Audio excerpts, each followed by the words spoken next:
Hola a todas, le damos la bienvenida a Códigos de Investigación. Soy Lisbeth Medina, y es un placer estar con usted en este nuevo proyecto, El depredador de Sunset Strip, la víctima que cayó y el asesino que cruzó la frontera. Antes de convertirse en un infame asesino serial televisado, un hombre carismático aterrorizó a una adolescente en la vibrante Los Ángeles de los 60. Esta es la historia jamás contada del primer ataque conocido, el trauma que silenció a una víctima y la catastrófica cadena de eventos que se desató porque nadie escuchó. Advertencia de contenido. La siguiente narrativa contiene descripciones gráficas de violencia sexual, agresión física y trauma psicológico. Se recomienda discreción al lector. Retrocedamos hasta 1965, 13 años antes de que se filmara el episodio del show de emparejamientos. Morgan Roban era una adolescente de 13 años que se había trasladado a North Hollywood junto a su familia. La reservada joven asistía a un colegio católico y disfrutaba de la vida despreocupada de California. Una noche decidió acompañar a una compañera a su sitio preferido, el Hullabaloo, un reconocido club nocturno frecuentado incluso por las celebridades más populares. Mientras aguardaban en el aparcamiento a que llegaran los grupos musicales, Morgan notó a dos muchachos mayores observándolas y sonriéndoles. Su amiga le comentó: «Aquel de ahí se llama Rod». Rodney era alto, apuesto y poseía un carisma singular. Atraía con facilidad a las personas y las jóvenes se sentían encantadas con él. La noche que lo conocí nos miraba, nos sonreía y guiñaba un ojo, hasta que finalmente hizo una señal para que nos acercáramos.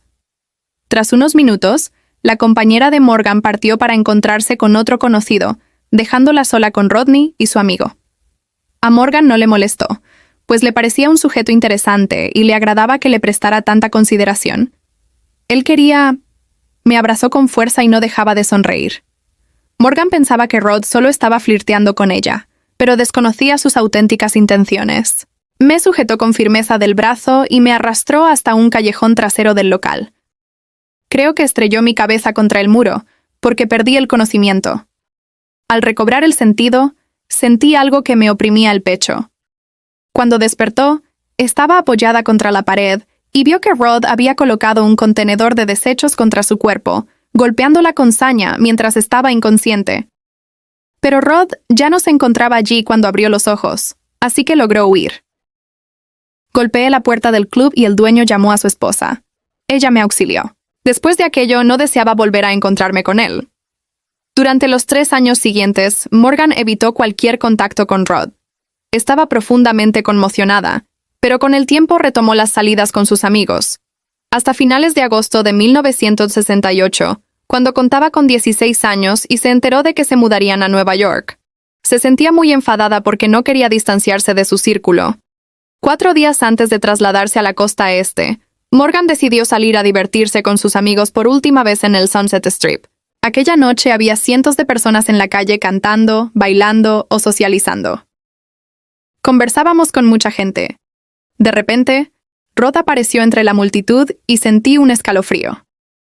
Morgan intentó ignorarlo y continuar disfrutando la velada. No quería estropear la despedida con sus amigos. Aproximadamente 1 hora después, 2 de sus amigos se aproximaron y la invitaron a ir con ellos a un restaurante IHOP. Así que subimos a un automóvil. Yo iba en el centro y mis amigos Cede y Mike a mis lados en la parte trasera. De repente, Rod se sentó en el asiento del conductor y arrancó el vehículo. Morgan estaba aterrorizada. No les había revelado a sus amigos lo que Rodney le había hecho anteriormente. Mientras se dirigían al establecimiento, no sabía si debía alertarlos o fingir que no sucedía nada anormal. Fuimos al restaurante y Rodney prácticamente me ignoró mientras estuvimos allí. En un momento me levanté para ir al baño y pasé junto a un teléfono público del sitio. Mi padre siempre pegaba una moneda dentro de mis zapatos para que pudiera solicitar auxilio si alguna vez tenía problemas. Tomé la moneda y me quedé allí reflexionando. La música era fuerte y había mucha gente conversando. Yo estaba ansiosa por marcharme y no quería regresar a la mesa, así que caminaba de un lado a otro.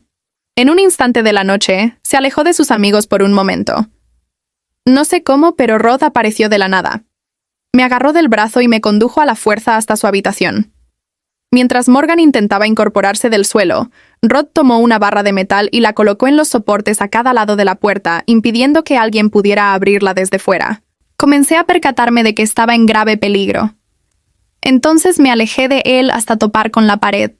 Traté de ser valiente y le dije que no podía retenerme allí. Fue entonces cuando me golpeó entre los ojos con toda su potencia. Rod extrajo un cuchillo y le cortó la ropa del cuello. Podía sentir cómo la sangre comenzaba a fluir. Rod le cercenó el resto de la vestimenta con el filo, dejándola desnuda. Cuando se paró para quitarse sus pantalones, vi que el cuchillo yacía en el piso y no podía sacármelo de la cabeza. Pensé que si lograba moverme hasta colocarme sobre el arma, él no podría alzarla para emplearla de nuevo. Tuve la sensación de que caía en un pozo. Me sentía así, en un pozo oscuro y profundo. Recé para que todo concluyera, porque sabía que iba a morir. Pero súbitamente se escuchó un alboroto exterior. Aunque la música estridente impedía que los asistentes oyeran lo que ocurría en la habitación de Rod, los amigos de Morgan notaron su prolongada ausencia y fueron a golpear la puerta. Rod se enfureció y se desquitó con mayor violencia contra Morgan. La joven comenzó a perder la conciencia y apenas permanecía lúcida. Pero de pronto oí la ventana. Mi amigo Mike rompió el cristal de la habitación. Podía sentir la brisa fresca que entraba desde el exterior. Todos corrieron hacia la habitación y lo vieron allí parado, desnudo de la cintura para abajo, con su camisa manchada de sangre. Entonces dijo, «Llévensela. Si mi amigo Mike no hubiera quebrado la ventana, yo no estaría aquí hoy». Morgan salió corriendo hacia la calle, vistiendo solo una blusa desgarrada. Mike la encontró y le suplicó que pidiera ayuda, pero ella se rehusó a hacerlo. No quería que sus progenitores supieran lo que le había ocurrido. Sabía que nunca podría relatarle eso a mi madre o a mi padre. No podía hacerle eso a mi mamá. Ella era frágil y no habría podido soportarlo. Morgan accedió a ir a la residencia de Mike para que la asistieran. No sé quién contactó a la policía, pero llegó un agente y yo me negaba a hablar con él porque no deseaba que mis padres se enteraran. Me rehusaba a responder, así que se marchó. Sin importar si ella quería denunciarlo o no, el oficial ya poseía suficiente información que debió haber reportado, pero no lo hizo. Cuando llegué a Nueva York, la persona que había sido ya no existía. Me volví taciturna, callada y angustiada. Mis padres creían que estaba afligida por haber dejado California, pero yo estaba conmocionada. En octubre de 1968 sucedió algo. Morgan residía en Nueva York y luchaba por olvidar el suceso, pero un día recibió una carta de una chica que había estado en la fiesta aquella noche. Recuerdo el día en que llegó la misiva. Cuando la abrí, un recorte de periódico se deslizó al suelo. El artículo decía que Rodney Alcalá había violado a una niña de 8 años e intentado asesinarla. Me sentí abrumada por una culpa inmensa. Yo no había hecho nada y quizás podría haber impedido ese ataque. Debía haberles contado todo a mis padres. Debía haber vuelto para acabar con él yo misma, o con alguien, pero no. El artículo no incluía el nombre de la afectada y ni siquiera sabía si estaba con vida. Eso me destrozó. Soñaba con ella constantemente. No conocía su nombre ni su rostro. Era como un fantasma. Comenzó a acudir a la biblioteca para buscar artículos de prensa en microfilm, porque anhelaba saber si la menor había sobrevivido. Rodney Alcalá, el hombre que Morgan conocía como Rod, aparecía en todos los diarios, pero aún no había noticias de su captura. Parecía haber esfumado. Lo que ella ignoraba era que Rodney Alcalá también había viajado a la ciudad de Nueva York, donde su historial de terror estaba lejos de concluir. Mientras la nación se recuperaba del impacto del disparo que surgió de un edificio contra el senador Kennedy, otro tipo de mal acechaba en las sombras. Soy Bill McCrary y hoy estoy aquí porque hallaron el cuerpo de la hija de un multimillonario que llevaba 11 meses desaparecida. En este momento, un médico forense está examinando los restos mortales de la señorita Hoover para determinar si fue víctima de un asesinato. En 1973, tras el ataque a Morgan, 2 jóvenes ingresaron a una oficina postal en Nuevo Hampshire, a menos de 500 kilómetros del hogar de la joven. Las muchachas observaron que en la pared había un cartel con las fotografías de los individuos más buscados por el FBI. Y allí divisaron la imagen de su supervisor del campamento de verano, un hombre que conocían como John Berger. Pero el nombre bajo la fotografía era Rodney Alcalá. Un día recibí una comunicación del FBI en Nuevo Hampshire. Me informaron que habían capturado al sujeto que yo estaba buscando, Rodney James Alcalá. La noticia me llenó de alegría. Parecía demasiado bueno para ser cierto. Sin embargo, Los agentes arrestaron a Alcalá luego de que se trasladara al otro extremo del país y adoptara el alias de John Berger. Estaba laborando en un campamento exclusivo para adolescentes femeninas. Además, me habían informado que estaba saliendo con la hija adolescente del propietario del campamento. Alcalá había buscado deliberadamente un empleo como instructor de fotografía en un campamento estival que era solo para chicas. Las autoridades suponían que estaba buscando a su próxima víctima. El 12 de agosto de 1971 fui a detenerlo. Lo conduje al aeropuerto y lo trasladé de regreso. Pensaba que iban a imponerle una sentencia de 20 o 30 años. El detective Steve Joder estaba convencido de que el caso estaba resuelto, de que había retirado a Rodney Alcalá de las calles de forma permanente. Pero nada resultó como anticipaba. Alcalá enfrentó acusaciones por secuestro, violación e intento de asesinato. Aunque habían encontrado evidencia física en su vivienda y contaban con múltiples testigos junto con la identificación que había realizado la afectada de Rodney, el caso en su contra se desintegró porque faltaba una declarante clave. En ese momento acudí a la biblioteca y busqué información. Eso me destrozó el corazón. Creí que tenía un daño cerebral severo y que no podría llevar una existencia normal. Fue muy doloroso para mí. Finalmente, Alcalá alcanzó un acuerdo de declaración de culpabilidad. Rodney admitió el cargo de agresión a un menor a cambio de una reducción de su pena. Pero el magistrado le impuso una condena de solo 1 año, con posibilidad de libertad condicional, algo que impactó a todos. Eso significaba que Alcalá podía abandonar la prisión tras 12 meses si convencía a la Junta de Libertad Condicional de que se había rehabilitado.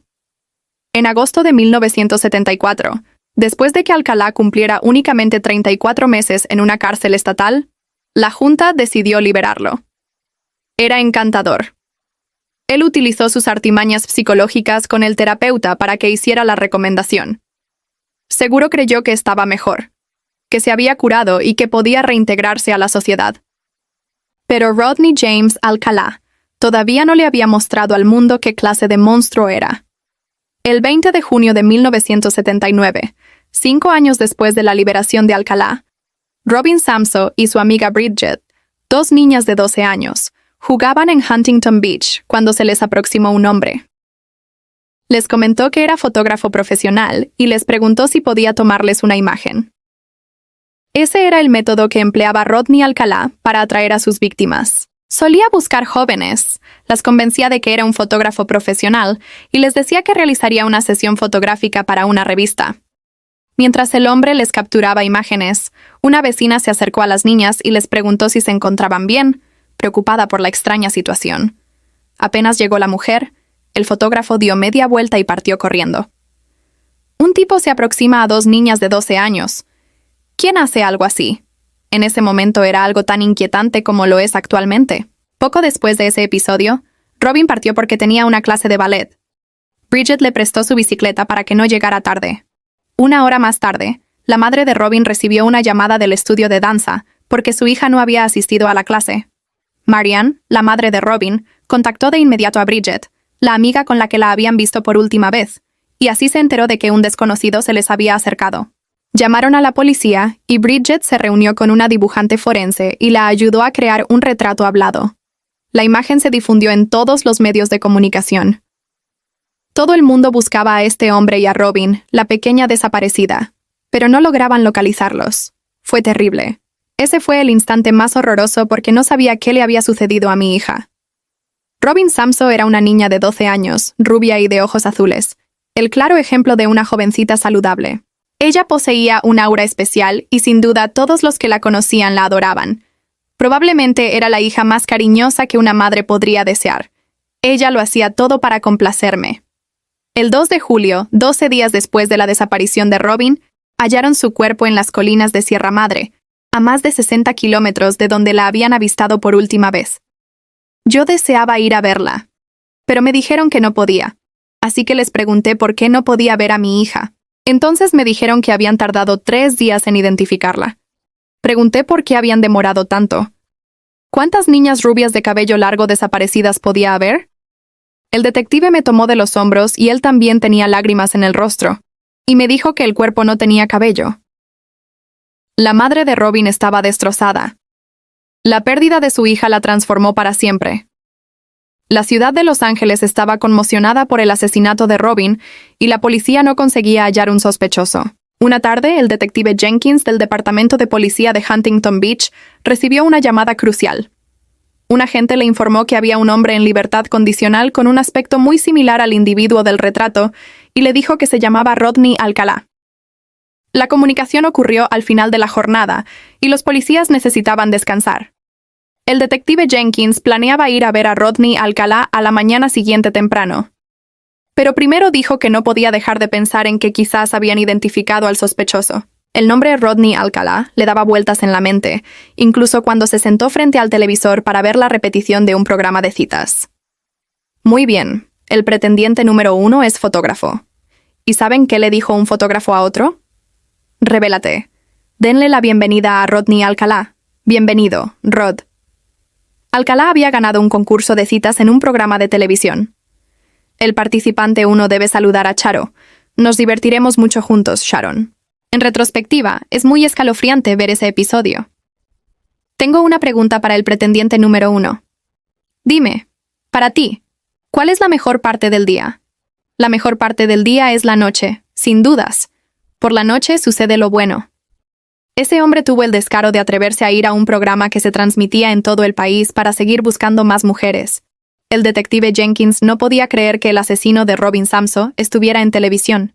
Finalmente había confirmado que ese era el hombre del retrato hablado. De inmediato llamó a la policía para decirle al subinspector que había identificado a Rodney Alcalá. Pero no podía evitar preocuparse por la joven del programa. El episodio se había grabado un año antes. La participante era Sharon Bradson, y si ella lo elegía, podría convertirse en su próxima víctima. Saldrás con el pretendiente número 1, con el número 2 o con el número 3. ¿A cuál eliges? Me gusta la banana, así que voy a atacar en el futuro. Durante el registro posterior de su propiedad, también recuperaron varios rollos fotográficos que él no había revelado. Además, encontraron varias joyas y distintos pares de aretes. Hallaron un par de aretes que tenían esferas de oro, y los testigos habían declarado que Robin llevaba aretes similares el día que desapareció. Finalmente habíamos encontrado algo concreto que vinculaba a Rodney Alcalá con Robin Samso. En febrero de 1980 se realizó el juicio contra Alcalá. La sala del tribunal estaba repleta de personas. La progenitora de Robin también se encontraba presente. Estaba sentada detrás del homicida de su hija y podía observarlo con claridad. Mantenía una mano dentro de su cartera mientras sujetaba un arma de fuego. Nadie en la corte sabía que ella deseaba dispararle a Rodney. Ni siquiera Tarana, la hermana mayor de Robin, que estaba sentada a su lado. La verdad es que mi madre nunca volvería a ser la misma. Cambió de forma permanente. Parecía como si su existencia tuviera un vacío inmenso, y los demás solo pudieran contemplarlo desde el exterior. Realmente no le importaba nada más en ese instante. Ella anhelaba venganza por su hija. Le habría disparado entre los ojos y hubiera podido realizarlo. Recuerdo que mi mamá estaba muy serena ese día, y dijo en varias ocasiones que todo iba a estar bien.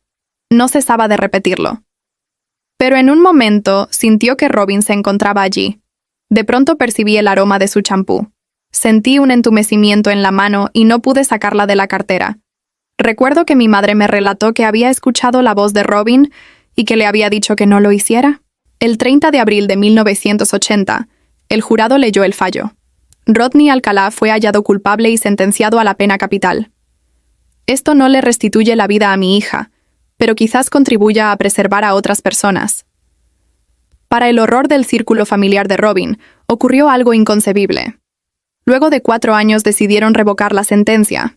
En una votación que resultó 5-1, la Corte Suprema de California determinó que Rodney Alcalá no había tenido un proceso judicial imparcial. Rodney Alcalá será ejecutado en algún momento. Eso no sucederá si puedo impedirlo. Esto es un castigo para nosotros, y él es el criminal aquí. No tiene nada que perder.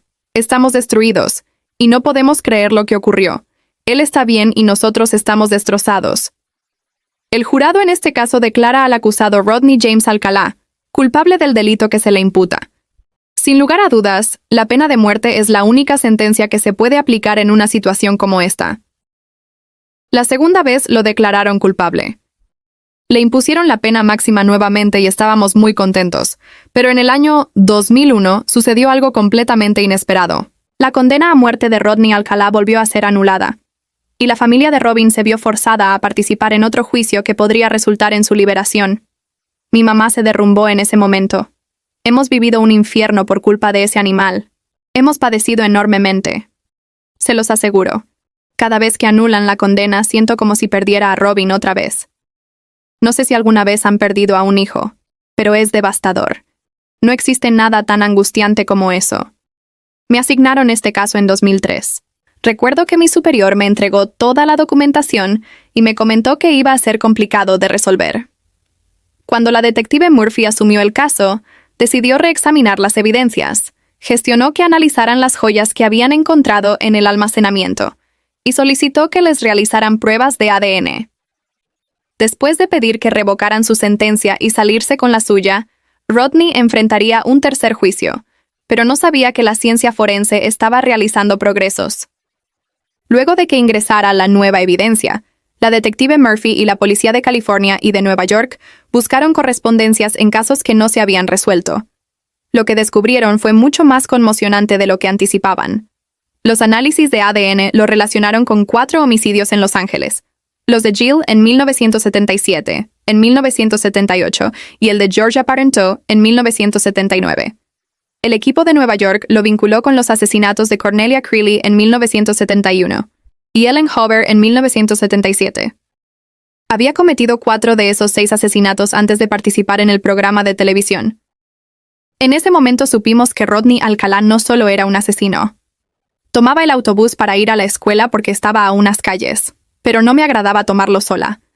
Se me acercó un automóvil y el conductor me preguntó si necesitaba que me llevara a la escuela. Tenía la ventana descendida. Yo estaba en la vereda y le hablaba desde la ventana del pasajero. Tali le dijo que sus padres no la autorizaban a viajar con desconocidos, y entonces él le respondió que conocía a sus progenitores. Para mí era totalmente factible que conociera a mi familia. Mi padre laboraba en la industria musical, así que visitaban nuestra casa muchos personajes peculiares. Me parecía posible que los conociera y no quería ser descortés con él. No sabía que debía temerle a la gente. Cuando me subí al vehículo me preguntó a qué hora debía ingresar a la escuela, y como teníamos tiempo, me dijo que iba a mostrarme un póster. No me sentía para nada cómoda en ese momento, pero aún así me condujo a su residencia. Yo iba detrás de él. Y eso es todo lo que recuerdo. Me golpeó en la cabeza apenas entré y perdí el conocimiento. Tali despertó del coma un mes después, y no tenía noción de lo que le había sucedido. Mis padres le relataron al oficial Chris Camacho exactamente lo que observaron, y le señalaron la vivienda a la que habían ingresado. Camacho solicitó refuerzos de inmediato. Decidí ir hasta la casa y llamé a la puerta, y mientras estaba afuera, escuché que alguien corría. En ese instante apareció el sospechoso, y corrió la cortina. Entonces lo miré a la cara, y le exigí que abriera la puerta porque necesitaba conversar con él. Me pidió que aguardara un momento porque recién salía de ducharse, pero pude ver que no estaba mojado y no portaba una toalla. Solo estaba desnudo. Se notaba que estaba muy irritado. No estaba calmado. Claramente poseía una mirada nerviosa y al mismo tiempo colmada de furia. Entonces volví a pedirle que me abriera porque necesitaba hablar un instante con él. Luego apoyé el oído contra la puerta. A la derecha estaba el comedor. A la izquierda la sala de estar, y al frente la cocina. Y allí fue donde encontramos a la niña. Era muy menuda. Había sangre por todas partes y la pequeña tenía una barra de metal en el cuello. El grado de violencia era extremo. Supusimos que la niña estaba sin vida, porque no respiraba y no tenía pulso. Mientras el oficial Camacho inspeccionaba la casa, vio que el sospechoso huía por la puerta trasera. Tenía la oportunidad de perseguirlo, pero debía tomar una determinación: correr tras el asesino o permanecer con la niña que parecía estar muerta. Estaba desesperado por capturar a ese individuo. Realmente quería aprehenderlo, pero no podía abandonar a esa pequeña allí sola con una barra en el cuello. Y eso implicaba quebrantar todo el protocolo para la escena del crimen, porque no podemos tocar ni modificar nada, pero aún así, tomé una toalla, le retiré la barra del cuello a la menor y la coloqué a un lado. No podía creer que estuviera con vida. Llamaron a una ambulancia de inmediato y Tali fue transportada al hospital, donde tuvo que luchar por su existencia. Mientras revisábamos la vivienda del sospechoso, había una billetera sobre una mesa y la abrí de inmediato. Encontré una identificación que pertenecía a un tal Rodney Alcalá y su rostro en la fotografía. No tenía dudas de lo que ese tipo era capaz de realizar. Quería ir al hospital para ver cómo se encontraba la niña.